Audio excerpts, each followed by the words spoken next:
بسم الله الرحمن الرحيم. ياسين والقرآن الحكيم إنك لمن المرسلين على صراط مستقيم تنزيل العزيز الرحيم لتنذر قوما ما أنذر آباؤهم فهم غافلون لقد حق القول على أكثرهم فهم لا يؤمنون إنا جعلنا في أعناقهم أغلالا فهي إلى الأذقان فهم مقمحون وجعلنا من بين أيديهم سدا ومن خلفهم سدا فأغشيناهم فهم لا يبصرون وسواء عليهم أأنذرتهم أم لم تنذرهم لا يؤمنون إنما تنذر من اتبع الذكر وخشي الرحمن بالغيب فبشره بمغفرة وأجر كريم إنا نحن نحيي الموتى ونكتب ما قدموا وآثارهم وكل شيء أحصيناه في إمام مبين واضرب لهم مثلا أصحاب القرية إذ جاءها المرسلون إذ أرسلنا إليهم اثنين فكذبوهما فعززنا بثالث فقالوا إنا إليكم مرسلون قالوا ما أنتم إلا بشر مثلنا وما أنزل الرحمن من شيء إن أنتم إلا تكذبون قالوا ربنا يعلم إنا إليكم لمرسلون وما علينا إلا البلاغ المبين قالوا إنا تطيرنا بكم لئن لم تنتهوا لنرجمنكم وليمسنكم منا عذاب أليم قالوا طائركم معكم أئن ذكرتم بل أنتم قوم مسرفون وجاء من أقصى المدينة رجل يسعى قال يا قوم اتبعوا المرسلين اتبعوا من لا يسألكم أجرا وهم مهتدون وما لي لا أعبد الذي فطرني وإليه ترجعون أأتخذ من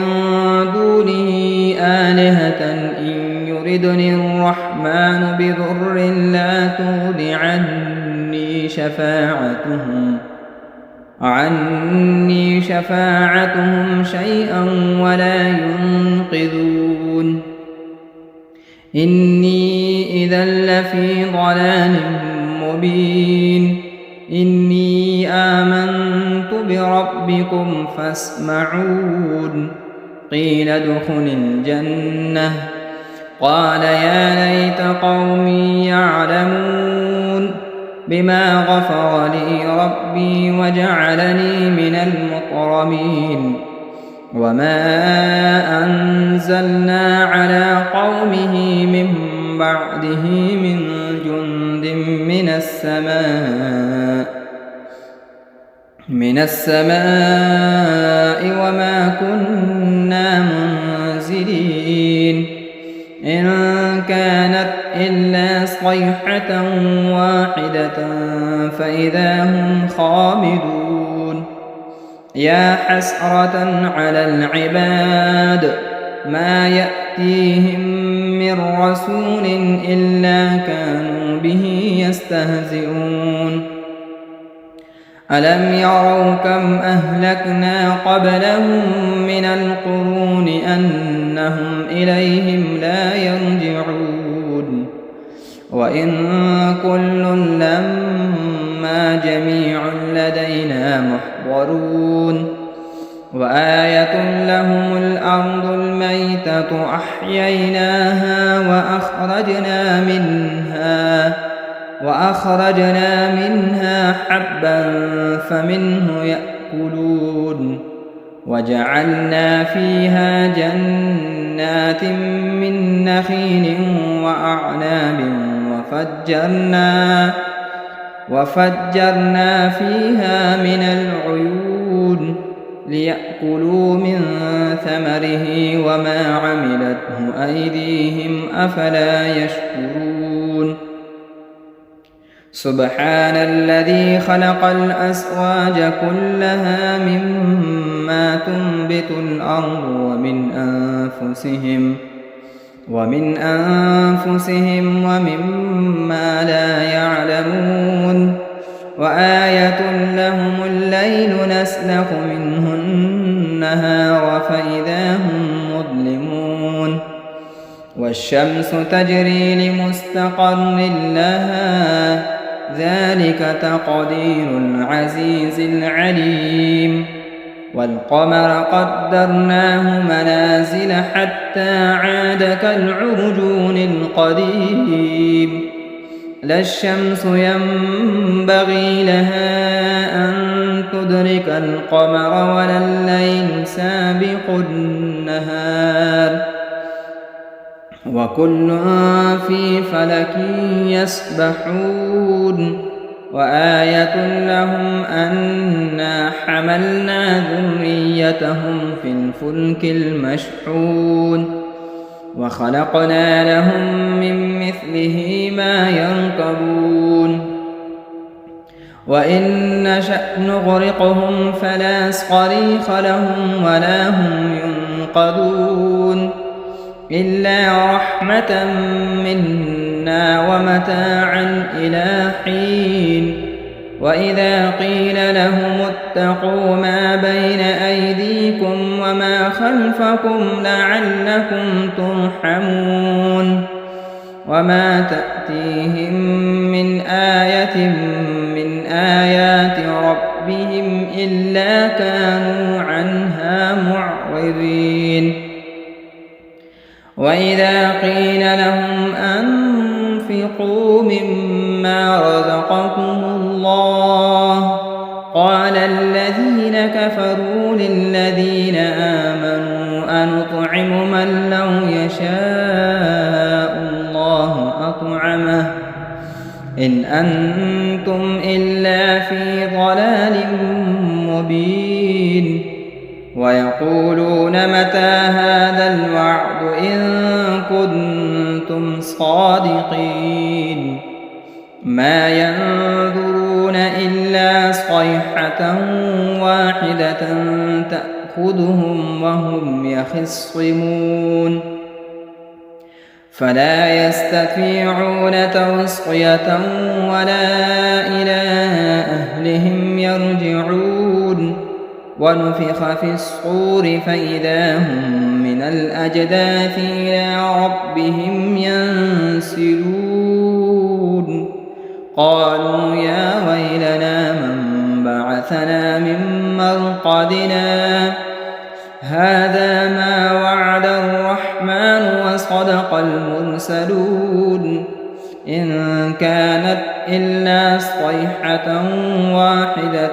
فإذا هم جميع لدينا محضرون فاليوم لا تظلم نفس شيئا ولا تجزون إلا ما كنتم تعملون إن أصحاب الجنة اليوم في شغل فاكهون هم وأزواجهم في ظلال على الأرائك متكئون لهم فيها فاكهة ولهم ما يدعون سلام قولا من رب رحيم وامتازوا اليوم أيها المجرمون ألم أعهد إليكم يا بني آدم أن لا تعبدوا الشيطان إنه لكم عدو مبين وأن اعبدوني هذا صراط مستقيم ولقد أضل منكم جبلا كثيرا أفلم تكونوا تعقلون هذه جهنم التي كنتم توعدون اصلوها اليوم بما كنتم تكفرون اليوم نختم على أفواههم وتكلمنا أيديهم وتشهد أرجلهم بما كانوا يكسبون ولو نشاء لطمسنا على أعينهم فاستبقوا الصراط فأنى يبصرون ولو نشاء لمسخناهم على مكانتهم فما استطاعوا مضيا ولا يرجعون ومن نعمره ننكسه في الخلق أفلا يعقلون وما علمناه الشعر وما ينبغي له إن هو إلا ذكر وقرآن مبين لينذر من كان حيا ويحق القول على الكافرين أولم يروا أنا خلقنا لهم مما عملت أيدينا أنعاما فهم لها مالكون وذللناها لهم فمنها ركوبهم ومنها يأكلون ولهم فيها منافع ومشارب أفلا يشكرون واتخذوا من دون الله آلهة لعلهم ينصرون لا يستطيعون نصرهم وهم لهم جند محضرون فلا يحزنك قولهم إنا نعلم ما يسرون وما يعلنون أولم ير الإنسان أنا خلقناه من نطفة فإذا هو خصيم مبين وضرب لنا مثلا ونسي خلقه قال من يحيي العظام وهي رميم قل يحييها الذي أنشأها أول مرة وهو بكل خلق عليم الذي جعل لكم من الشجر الأخضر نارا فإذا أنتم منه توقدون أوليس الذي خلق السماوات والأرض بقادر على أن يخلق مثلهم بلى وهو الخلاق العليم إنما أمره إذا أراد شيئا أن يقول له كن فيكون فسبحان الذي بيده ملكوت كل شيء وإليه ترجعون بسم الله الرحمن الرحيم الرحمن علم القرآن خلق الإنسان علمه البيان الشمس والقمر بحسبان والنجم والشجر يسجدان والسماء رفعها ووضع الميزان ألا تطغوا في الميزان وأقيموا الوزن بالقسط ولا تخسروا الميزان والأرض وضعها للأنام فيها فاكهة والنخل ذات الأكمام والحب ذو العصف والريحان فبأي آلاء ربكما تكذبان خلق الإنسان من صلصال كالفخار وخلق الجان من مارج من نار فبأي آلاء ربكما تكذبان رب المشرقين ورب المغربين فبأي آلاء ربكما تكذبان مرج البحرين يلتقيان بينهما برزخ لا يبغيان فبأي آلاء ربكما تكذبان يخرج منهما اللؤلؤ والمرجان فبأي آلاء ربكما تكذبان وله الجوار المنشآت في البحر كالأعلام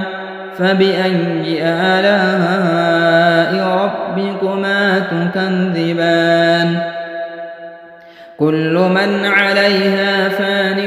ويبقى وجه ربك ذو الجلال والإكرام فبأي آلاء ربكما تكذبان يسأله من في السماوات والأرض كل يوم هو في شأن فبأي آلاء ربكما تكذبان سنفرغ لكم أيها الثقلان فبأي آلاء ربكما تكذبان يا معشر الجن والإنس إن استطعتم أن تنفذوا من أقطار السماوات والأرض فانفذوا لا تنفذون إلا بسلطان فبأي آلاء ربكما تكذبان يرسل عليكما شؤاد من نار ونحاس فلا تنتصران فبأي آلاء ربكما تكذبان فإذا انشقت السماء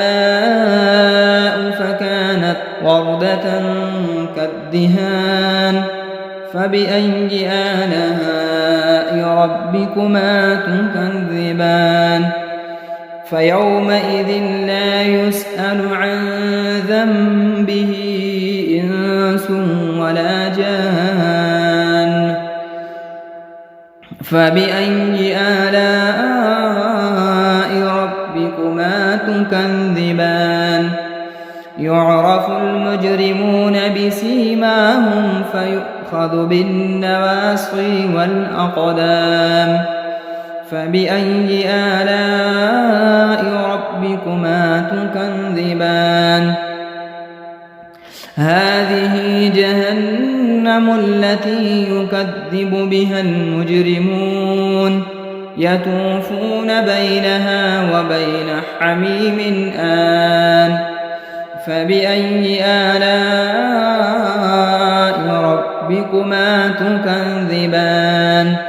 ولمن خاف مقام ربه جنتان فبأي آلاء ربكما تكذبان ذواتا أفنان فبأي آلاء ربكما تكذبان فيهما عينان تجريان فبأي آلاء ربكما تكذبان فيهما من كل فاكهة زوجان فبأي آلاء ربكما تكذبان متكئين على فرش بطائنها من استبرق وجنى الجنتين دان فبأي آلاء ربكما تكذبان فيهن قاصرات الطرف لم يطمثهن إنس قبلهم ولا جان فبأي آلاء ربكما تكذبان كأنهن الياقوت والمرجان فبأي آلاء ربكما تكذبان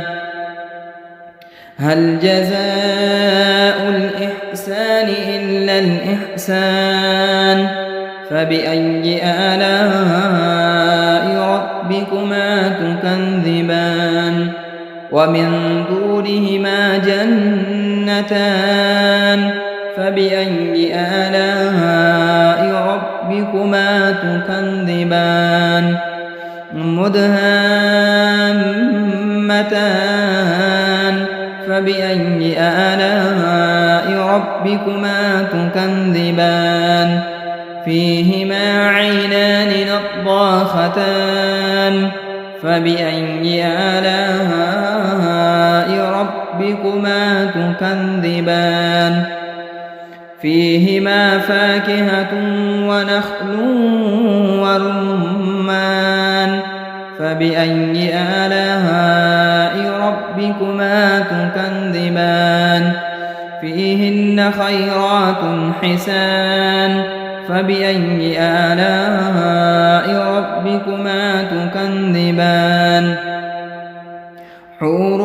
مقصورات في الخيام فبأي آلاء ربكما تكذبان لم يطمثهن إنس قبلهم ولا جان فبأي آلاء ربكما تكذبان متكئين على رفرف خضر وعبقري حسان فبأي آلاء ربكما تكذبان تبارك اسم ربك ذي الجلال والإكرام بسم الله الرحمن الرحيم إذا وقعت الواقعة ليس لوقعتها كاذبة خافضة رافعة إذا رجت الأرض رجا وبست الجبال بسا فكانت هباء منبثا وكنتم أزواجا ثلاثا فأصحاب الميمنة ما أصحاب الميمنة وأصحاب المشأمة ما أصحاب المشأمة والسابقون السابقون أولئك المقربون في جنات النعيم ثلة من الأولين وقليل من الآخرين على سرر موضونة متكئين عليها متقابلين يطوف عليهم ولدان مخلدون بأكواب وأباريق وكأس من معين لا يصدعون عنها ولا ينزفون وفاكهة مما يتخيرون ولحم طير مما يشتهون وحور عين كأمثال اللؤلؤ المكنون جزاء بما كانوا يعملون لا يسمعون فيها لغوا ولا تأثيما إلا قيلا سلاما سلاما. وأصحاب اليمين ما أصحاب اليمين في سدر مخضود وطلح منضود وظل ممدود وماء مسكوب وفاكهة كثيرة لا مقطوعة ولا ممنوعة وفرش مرفوعة إنا أنشأناهن إنشاء فجعلناهن أبكارا عربا أترابا لأصحاب اليمين ثلة من الأولين وثلة من الآخرين. وأصحاب الشمال ما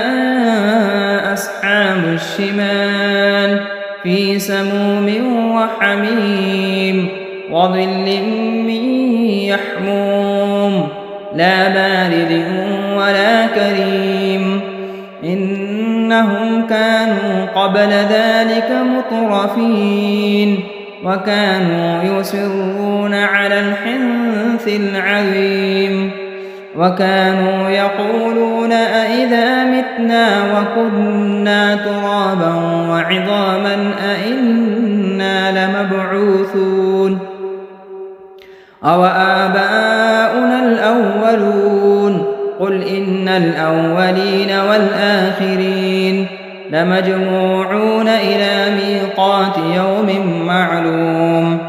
ثم إنكم أيها الضالون المكذبون لآكلون من شجر من زقوم فمالئون منها البطون فشاربون عليه من الحميم فشاربون شرب الهيم هذا نزلهم يوم الدين نحن خلقناكم فلولا تصدقون أفرأيتم ما تمنون أأنتم تخلقونه أم نحن الخالقون نحن قدرنا بينكم الموت وما نحن بمسبوقين على أن نبدل أمثالكم وننشئكم فيما لا تعلمون ولقد علمتم النشأة الأولى فلولا تذكرون أفرأيتم ما تحرثون أأنتم تزرعونه أم نحن الزارعون لو نشاء لجعلناه حطاما فظلتم تفكهون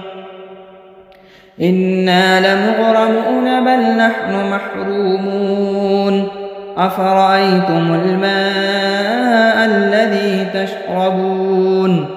أأنتم أنزلتموه من المزن أم نحن المنزلون لو نشاء جعلناه أجاجا فلولا تشكرون أفرأيتم النار التي تورون أأنتم أنشأتم شجرتها أم نحن المنشئون نحن جعلناها تذكرة ومتاعا للمقوين فسبح باسم ربك العظيم فلا أقسم بمواقع النجوم وإنه لقسم لو تعلمون عظيم إنه لقرآن كريم في كتاب مكنون لا يمسه إلا المطهرون تنزيل من رب العالمين أفبهذا الحديث أنتم مدهنون وتجعلون رزقكم أنكم تكذبون فلولا إذا بلغت الحلقوم وأنتم حينئذ تنظرون ونحن أقرب إليه منكم ولكن لا تبصرون فلولا إن كنتم غير مدينين ارجعونها إن كنتم صادقين فأما إن كان من المقربين فروح